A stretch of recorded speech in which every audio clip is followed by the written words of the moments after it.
Hi guys, this is Jamie from the Inspired Man. I wanted to do something different for you today in this group.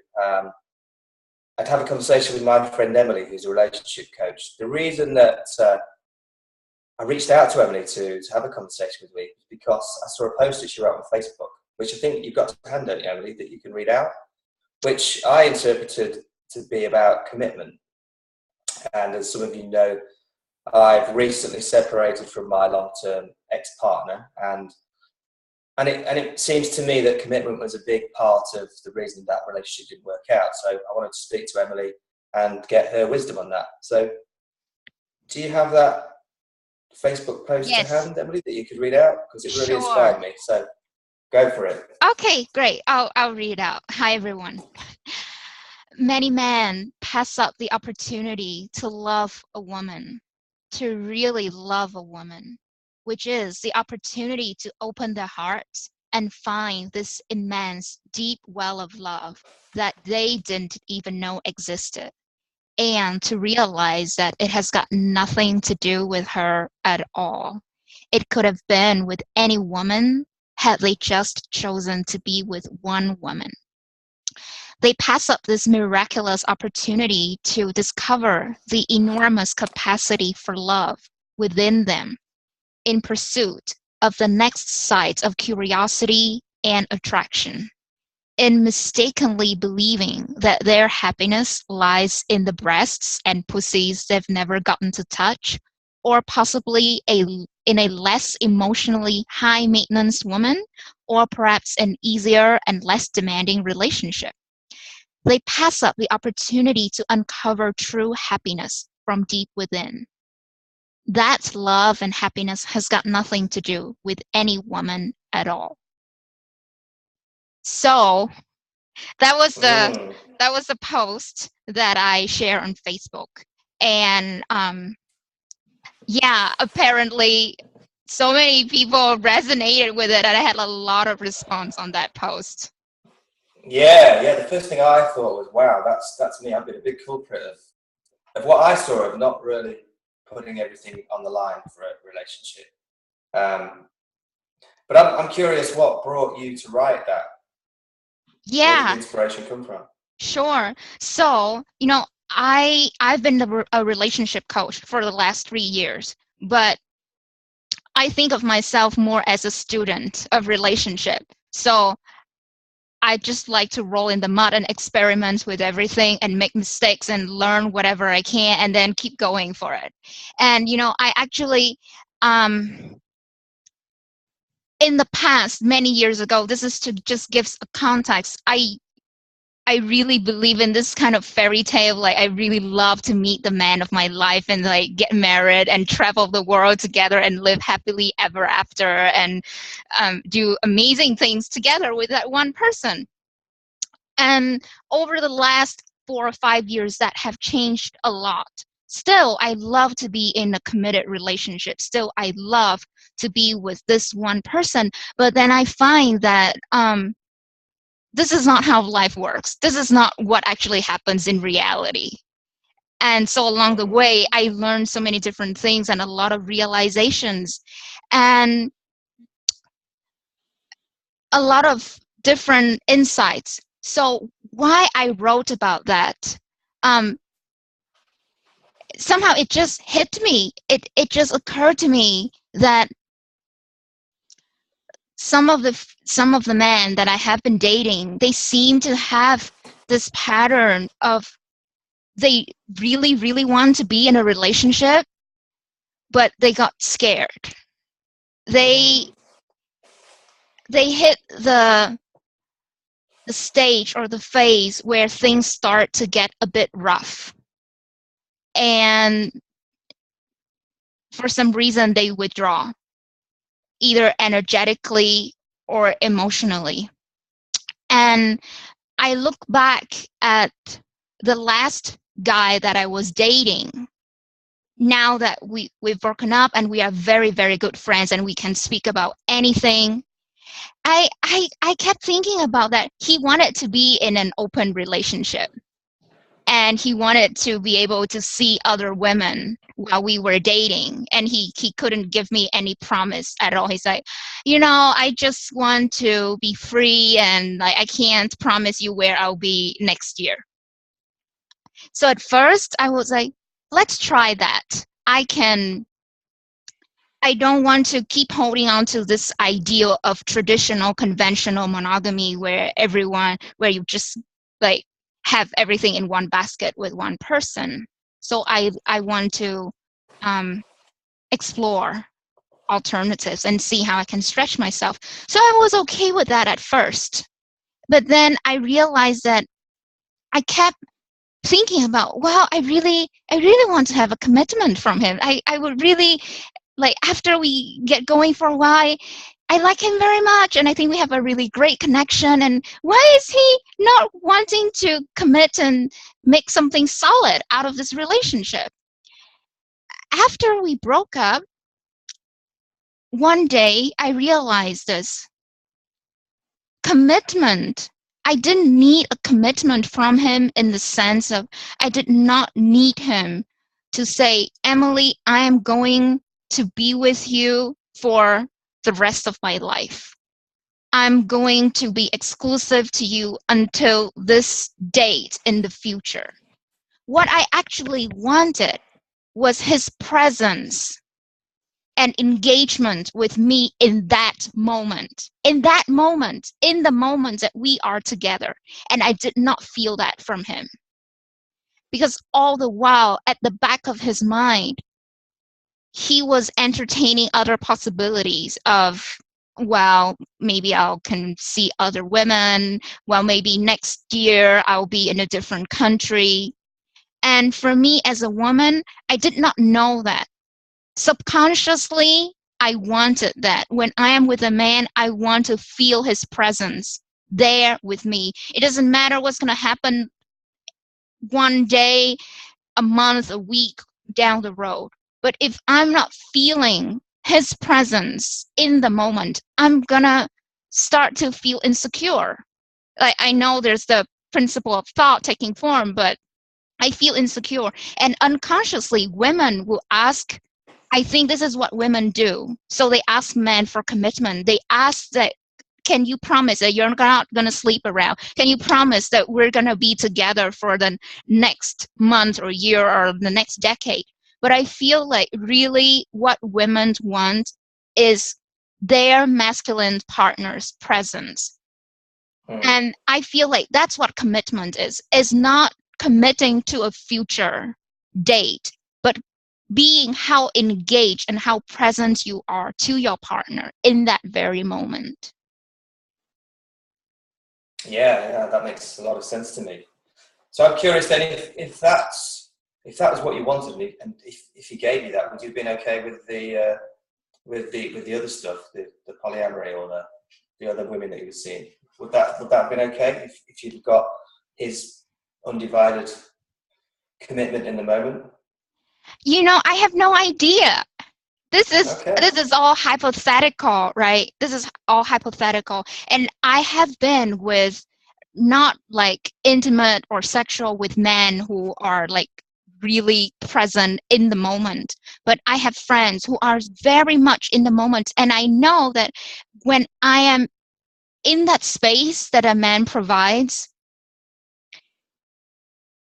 it is less likely for me to feel insecure and to demand and to say that, can you make this promise, and can you make that promise, because there is a lot of that presence that can inspire trust, and it's unspoken, it's not verbal. And sometimes I feel lucky that I can sense that and intuit that and articulate that. I don't think most women are even aware that that's what they want from their partner. Yeah, I can see how that played a big role in the breakdown of our relationship. Yeah, well, it's fully on my part. But we're not just talking about the men here as well. We are talking about well, maybe. I think the same would apply for a guy too. If his woman wasn't present with him and she was distracted and thinking about other guys, the same would be true. Would you agree? Yes, and I would say this. When I say you're not present to your partner, it can show up in many different ways. So you can be distracted by the possibility of seeing other people, but you may also be distracted by a different version of this person that you would like to see. So maybe you have this ideal image that you want your partner to become. Maybe, more conscious or more available or more of something, and the person in front of you is not that. Then when you are wanting them to be different, then you also are not able to be present with them because part of you is drifting away with that ideal, and they can also sense that. Yeah. So what do you think it takes for a man to be fully committed to a woman? Well, there's one thing I want to say about commitment as well, is that I find out that commitment is not about the person. It's not, you're not committed to a person. I want to make this distinction. You are committed to the relationship, not to the person. And I see a relationship as an entity, is a third entity that is born when two people come together. And it can take many forms and shapes. So when you're dating, you are already in a relationship. It's just a different form. And then when you're engaged or you're married, or even after you've broken up, you are still in a relationship, but the relationship changes form. So when I think that when we think of it as, it doesn't mean that you have to like be with this person for 1 year, 2 year, 5 years, 10 years, but you are committed to making the relationship work. You are committed to give yourself, to nurture this relationship, to cultivate the relationship, to overcome challenges mentally, physically, emotionally, spiritually, to have this relationship thrive. To me, that is commitment. And when we are committed to the relationship, it can mean that, well, maybe the partner and us, we can't be intimate and sexual anymore. Maybe it looks like it will serve the relationship for us to not be intimate, to remain friends. If we really look at where our paths are going, for example, if we're going in this direction, but our partner is going in the other direction, that it does not serve the relationship for two people to be entangled sexually. And if we are committed to the thriving of the relationship, then in that moment we may make the decision like, okay, we're going to remain friends. So that does not mean that you are committed to that person. Does it make any sense? Yeah, it does. Yeah, absolute sense. Yeah, it sounds like what was the term that Chris Martin and I can't remember her name. Do you know Chris Martin from Coldplay? Yes. And his partner, I can't remember what she's called, but they called their separation, what was it, a conscious Completion? Yeah, something like that. Yeah, so they split up because they realised that they were going in different directions, and for the benefit of themselves and the family, they chose to be friends and split up, as they called it, consciously. So yeah, that's what that sounds like.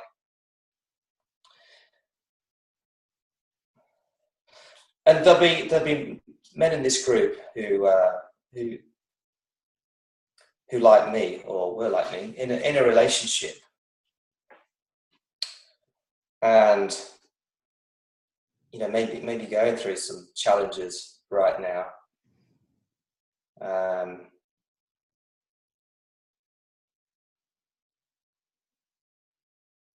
Just trying to think of the question I'm trying to ask you.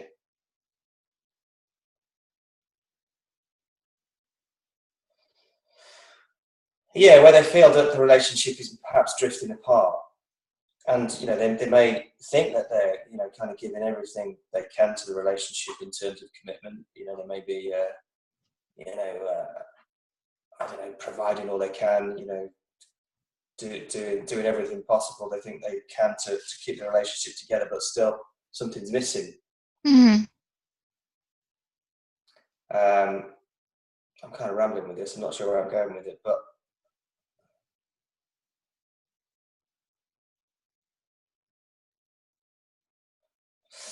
I don't know. Well, what advice would you give to those guys that feel like the relationship is kind of disintegrating in front of them, and yet they want to keep it together? Well, I don't have a one size fits all answer to everyone. And I'm thinking of the post that I just read earlier when I say that many men pass up the opportunity to really love a woman. It is not any way, shape, or form a prescription or an advice that you should stick with one person. That was an observation, but it is by no means suggesting that you should stick with just one person for the rest of your life. And I think wisdom plays a big role in this. I feel like the more you see for yourself that your feeling of happiness is not hooked to one person, it's much easier for you to be in a clear state of mind to see, like, this is the person for me, or this is not the person for me, or let's make this relationship work, or, well, it's going to serve us to be going in different directions. I think of, like, the times when my clients or I myself was really muddled in this, like, fog of uncertainty, of not knowing, like, should I stay or should I go or should I leave or what should I do. It is when we are really hooking our happiness and okayness with this one person. And when I look back, if I'm taking this bird eye view, if I'm just like looking over my life from maybe 1,000 kilometers up and looking at my life, I really see that in any given moment, I could be happy and I could be okay. And everyone could be happy and okay with or without the partner. Mm-hmm. Yeah. I wrote a post about that too, and yet sometimes I don't see that. And you know, I've gone through quite a lot of trauma the last couple of months because I think I kind of attributed my happiness to my ex-partner, even though, you know, I understand that's not the way it works. Mm. And I think from a guy's point of view, you know, it's certainly from a, but it seems to me that we're conditioned to kind of make our lives about, or at least one of the things that our lives are about is this quest to go and find the woman and start the family and, you know, be the provider and settle down. And, you know, and sometimes that doesn't work, and a lot of people kind of stick with that and stay with that, even though it's probably not working and they're not happy. For lots of reasons, but one of them I think is that fact that, you know, a lot of men think that we need the kind of answer to happiness is to be with a woman. So, and I know you've talked about it already, but can you say a bit more about that? Yeah. So when I'm seeing that, oh, when I look back, you know, when I look back at the times when I was in agony and anguish, and I was like, that was funny because I was really believing in this idea that in order for me to be happy and okay, I need to be with this guy, or I need to be with this lover or this partner or one person. And that wasn't true. that wasn't true at all. When I looked back, I was like, oh, I was doing fine. I was just caught up in the thought that I wasn't fine. Mm-hmm. And once you see that, like, you could be anywhere, alone or with someone, and you have this, like, this, I call this generator in your heart to generate love and happiness on the spot. It's like this internet Wi-Fi generating signal that you can just plug in at any time. When you see that, like, it's live, it's all the time, it's on the spot, it's everywhere, whether you are with or without a partner. When you really see that, then wisdom will come so clearly that, well, this is a relationship for me. I want to stay and I want to overcome all of these challenges and make it work. Or it will just be so clearly, and it will be like without drama. Like, okay, this is not for me. Yeah, cool. Yeah, that makes a lot of sense. But like you say, can get caught up in thinking that you need the woman to be happy, or the man to be happy for that matter. I read something the other day, some research that was done by I can't remember the guy's name, in somewhere in America, that women, when after a breakup, women tend to feel the pain at first, but get over it quicker than men. And men at first don't feel the pain, but take longer to get over the breakup. In fact, some men never ever recover from the breakup. And I think the premise was that, well, I suppose it will come down to a guy's self-esteem, because from what I understand, at least from an evolutionary point of view, women choose the man. Is that what you understand to be true? Sorry, what was the question? That women are the choosers. Women choose men. You know, men are the players. They are the peacocks, so to speak, that go out and try and impress women, and women are the ones that make the choice. That's how it's said it's done. I have no evidence of this. I don't know whether this is true or not, but I understand that when you are in a relationship where you have a masculine and a feminine partner, where the man is a provider and the one who set the direction for the relationship and hold the container, and the woman is the receiver, the one who is pursued, the one who is receptive, then it makes sense for the man to think along the line of, am I the man for her? Can I provide for her? Will her life be better because of my presence, and not the other way around? And that is very different from thinking, well, is this the woman for me? Or is she going to make me happy? Or is she interesting enough for me?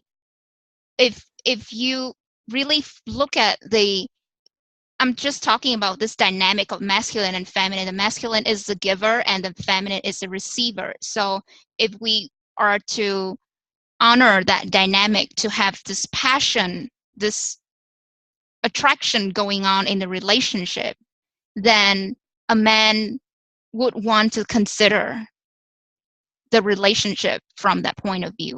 Can I provide for her? Is her life is going to be better because of my presence? And not what can I get from her? And then on the flip side, the woman, a lot of women are very insecure, and they look at men, look at a partner to give them something that they don't have, whether financial stability or children or happiness or security or whatever. So they are very eager to take whatever the man can give them, and they settle for sometimes really crappy stuff. So if a woman is really grounded and centered in her innate happiness and security, then she doesn't need to have a man to make her happy, but she wants to have a man in her life because life is better. It might be more fun, more playful, more joy. So it's a very different place to come from. Yeah, and the same is true for men as well. Yeah. So if the guy is fully secure in his own skin, for want of a better expression, and not looking for the woman to give him anything, then I can see that after the breakup, personally for me, I got really needy because I wasn't seeing where my happiness was coming from, and that's not an attractive place to come from. And yeah, so if there was any chance of a reconciliation, then I probably blew that by being needy and pushing her away. How does neediness look from a woman's point of view? How does neediness look from? Yeah, well, what does it look like? When you say neediness, how does it show up for you? When you call it neediness? Well, the neediness is it's because I'm not seeing in the moment where my sense of security is coming from. So I'm looking outside for whatever it might be, a woman or money or whatever it could be, to kind of fill that void. And if I'm seeing that the void's not coming from me, if I'm not seeing that I'm responsible for filling that void, then my behaviours, I suppose they become quite desperate and urgent, and really not grounded or powerful. Does that make sense? It does. And actually, I'm not answering your question directly, but I see this, and the tendency to run around or run away from one woman and looking for a different woman, it comes from the same thing. So that brings us back then full circle to commitment. So what do you think it takes for a man to be really committed to a woman? I think it starts with him, because see, I think when a man mistakenly believes that his happiness comes from that woman, then when he is not getting the experience he wants in a relationship, he will think, oh, so that must not be the right woman for me. She's too difficult. She's too demanding. She's not attractive enough. She talks too much. Whatever. I don't know what that is. So I should go find another woman, because then I would be happier. But I think it's not about who you are partnering with. Well, it's who you're partnering with is important, but a more important question is, when are you ready? Are you ready to be committed? Are you ready to overcome challenges that will crop up in a relationship? Because for sure, challenges will crop up. Are you ready to have the balls and the guts and the courage that it takes to communicate and to look at the things in yourself that are so scary that makes you want to run away? But are you gutsy enough to stay the course?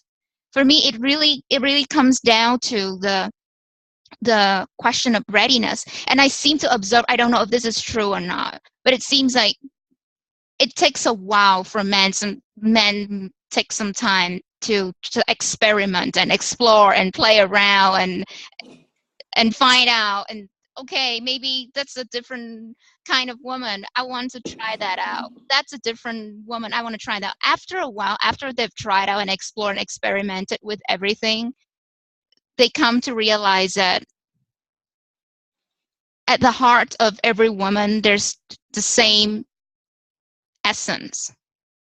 It's the essence of a woman. It's a feminine essence. It just manifests differently in different bodies, but they're dealing with the very same thing. So they might as well, if they are ready, to step up their game and have a really fulfilling relationship. if they're ready, then they might as well commit to one person right now, just right now, not saying 10 years down the road. Yeah, I like that. I love that. Yeah, and that's kind of brought me back to the post that I made in response to yours. I could see that whilst I thought I'd done that, a lot of the time I was flaking. It wasn't about other women. It was about, there were other stuff that I needed to resolve in my life where it seemed like the relationship got in the way. So I wasn't looking necessarily at other women, but there was other distractions, so to speak, such as work and that kind of thing. But just coming back to what you were saying about it can be any woman. I'm not sure you exactly said that.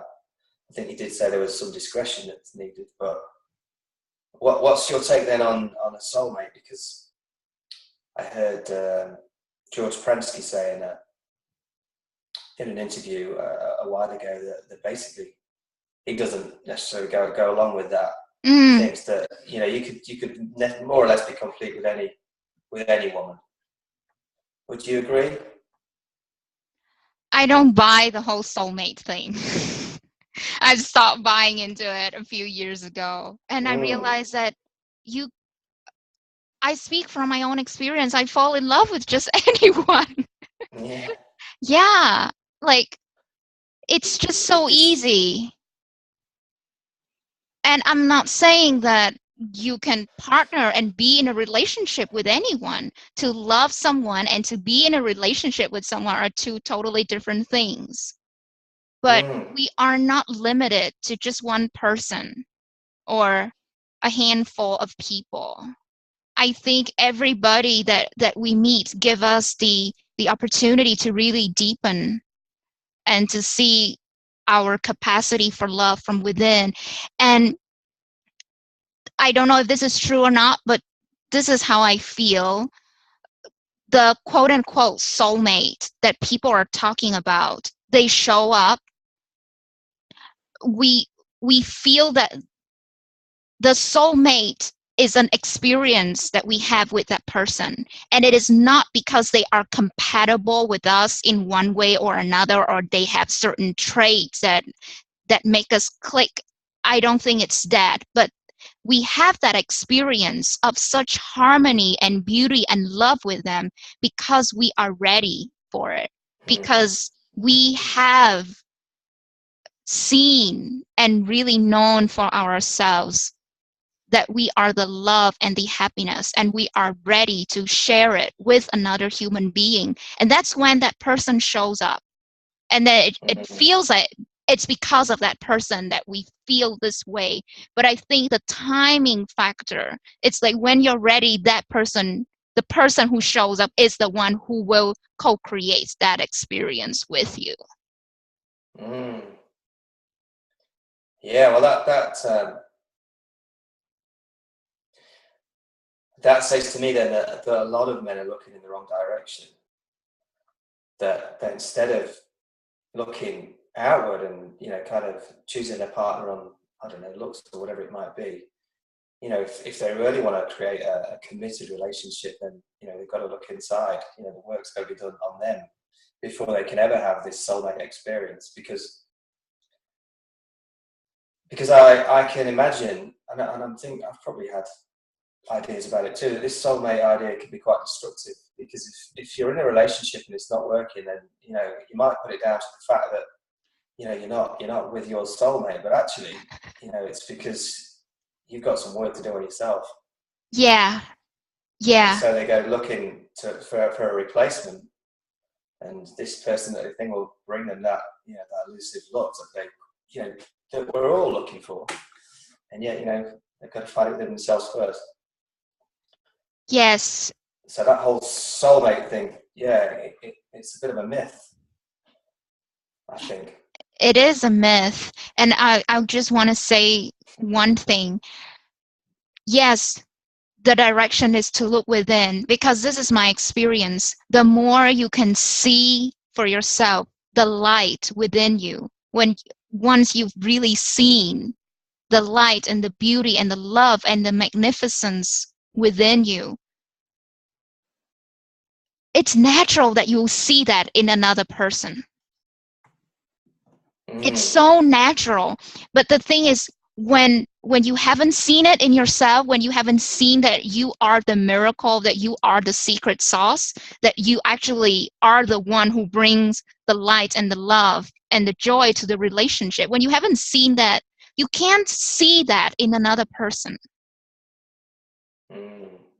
That's my experience with myself, the dates that I have, and my clients. It's so easy for me to see it in the man that I date, because I'm like, I know that whoever that I date, I get to bring the magic to the relationship. It's not about them. And so when I'm with them, I see all the wonderful things about them. Yeah, powerful.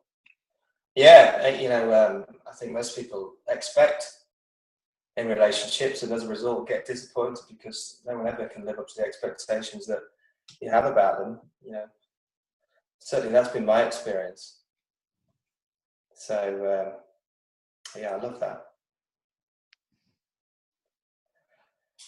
We've got to end the call now because unfortunately I've got to dash off.